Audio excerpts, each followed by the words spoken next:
BNP chairperson Begum Khaleda জিয়াকে লন্ডনের Heathrow বিমানবন্দরে নিতে আসবেন দলের ভারপ্রাপ্ত চেয়ারম্যান তারেক রহমান। ৭ বছর পর মা ছেলের দেখা হচ্ছে। খালেদা জিয়াকে আপাতত লন্ডন ক্লিনিকে ভর্তি করা হবে। সেখানে কিছুদিন চিকিৎসার পর যুক্তরাষ্ট্রের মেরিল্যান্ডে জনস হপকিন্স বিশ্ববিদ্যালয় হসপিটালে তার চিকিৎসা নেওয়ার কথা।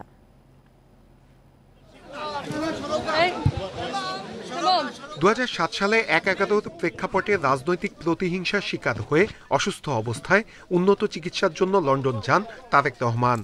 এরপর থেকেই সেখানে অবস্থান করছেন তিনি। এরপর আওয়ামী লীগ সরকার ক্ষমতায় আসার পর একাধিক মামলায় সাজা দেয়া হয় খালেদা জিয়াকে। তাকে কারাগারে রাখা হয় ২ বছর।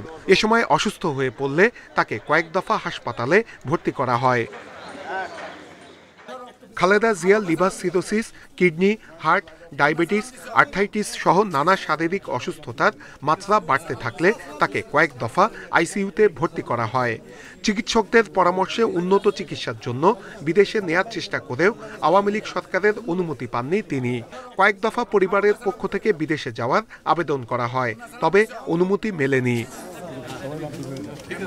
অবশেষে ছাত্র জনতার গণ অভ্যুত্থানের মুখে হাসিনা সরকারের পতনের পর মুক্তি পান খালেদা জিয়া।